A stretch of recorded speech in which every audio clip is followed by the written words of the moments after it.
Good morning, students. It's Monday and it's B-Day. If that was confusing to you, I'm sorry. I too had to check on Sunday night. Welcome back to Writing Narratives with Mrs. Donahue. Today we're going to be talking about dialogue. So our first video was on just kind of what a narrative was, what the expectations were. Next video is setting. This one is dialogue. So dialogue is one of the requirements of the assignment. Your setting has to make sense with what you're doing. You have to have at least 2 characters, hence 2 of us are here today. And you have to use dialogue. You also need 2 people for dialogue. If you only have 1 person talking, it's a monologue. So it's not quite the same thing. Dialogue usually requires a back and forth. You know, they should be able to actually use words too, not just make noises, snorts and grunts and stuff like that. But Killian wanted to help, as we all have a new kind of way of doing things. It's kind of fun. You guys get to see him. Dialogue. I've given you 2 examples in classroom from 2 really good writers. Neil Gaiman again with Coraline, and Stephen King. I gave you an excerpt from The Shining. If you've never read The Shining, I really recommend doing it. Stephen King's not hard to read. He's got a lot of books, none of them particularly difficult. But in The Shining, there's some really good characterization that goes on with dialogue. In the little segment I gave you, it's when they're first arriving to the Overlook Hotel and kind of getting shown around, and you can already start seeing like how Wendy is, what's going to happen with her husband, how Danny kind of reacts to everything. And King is really good about not just giving plot delivery in paragraphs. So the thing I'd like you to try with dialogue is I'd like you to try using dialogue to give hints or approximations of your plot and characterization.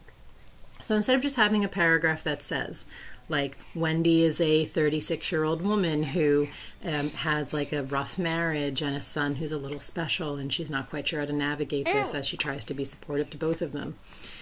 She's a very mild-mannered character who's unsure of herself in a lot of ways. You could say that in a paragraph, fine, but it's boring. If you just show it in little examples, especially as she speaks to other people, and you just give the impression that this is how she is, it's a lot more effective. As people, as human beings, we're actually really good at picking up on dialogue cues. You're really good at reading people's expressions. You're really good at hearing their tone of voice. You're really good at understanding what they mean when you see them talk. It's actually part of the reason that like texting and social media can go wrong, right? Because when you take out the human component of delivery, sometimes jokes fall the wrong way. You know, there's a lot of ways in which it can be misinterpreted or misconstrued. Same reason a lot of you don't like writing emails. It's odd, like I always ask students why you didn't email me, and they said, well, I'd rather see you. That's why a lot of you might be struggling now with like communication between teachers, because a lot of you really don't like emailing us because you're afraid that how you're going to phrase something won't be really clear. It's interesting because a lot of you would prefer texting over calling someone. One thing to consider with dialogue, there's a formatting to it on the page. Like every time you start dialogue, it should be a new paragraph so that it's nice and clear. If you play your cards right, it takes up quite a bit of page space. I did lower the amount of pages you needed because the last day of classes for you is the 17th, and this is due the 18th by 8 a.m. I'll be grading all day on the 18th. My senior grades are due by 3 o'clock on the 18th. So I really would prefer that you guys got your stuff to me sooner rather than later because your grades are due on the 19th. And, you know, little guy here. When I get a couple hours to grade, I have that time as opposed to any other time. You want to consider with dialogue, don't keep saying he said, she said. Use other words to indicate tone. He questioned, she grunted, they exclaimed, they questioned. You can also, in lieu of saying essentially that they're talking, so using a talking verb or a talking adjective, you can instead have a character do something. So, so-and-so is talking as they walk around the room. They, you know, said this. because it adds something for your reader to envision what they're doing. You can really, if someone, say, is having a moment of dialogue, but they keep, I'm doing this with my fingers, they keep like drumming their fingers on something, that's a nervous tic, and it reads to us like either nervous or impatient. If someone is grunting for their toy, you would understand that they're impatient. If someone is bouncing a baby on their hip while they're talking, you would understand they're multitasking. There's a lot of things that action can communicate during a dialogue. The important thing to remember with dialogue is that there's always two people involved. So again, try to avoid monologue and instead provide dialogue. The examples I gave you are quite good. I gave you an audiobook with Neil Gaiman, so you can really hear him reading it. I love the characters in Coraline, because one way that you understand Coraline's always feeling left out is that they keep calling her Caroline. It's such a small, simple thing that works every single time you hear it. So every single time a character talks and says, Caroline, and she's like, it's Coraline, you understand her and her frustrations, and you understand why the other mother appeals to her. He's a boy. You should really consider how your characters are going to talk to each other. Is it going to be a heated environment? Is it going to be an argument? Is it something in whisper tones? Is it secretive? In setting, I sort of indicated to you that you might also want to consider who your characters were.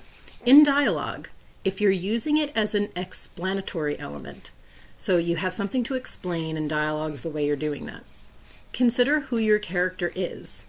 Like, do you have a wise old man character that sort of can be the explainer of all things? Like, do you have your Gandalf that you can just, we need an explanation, you know who's going to know the answer to that? Gandalf. You know who's going to not know the answer? Sam or Frodo. You know who's going to ask questions? Hobbits.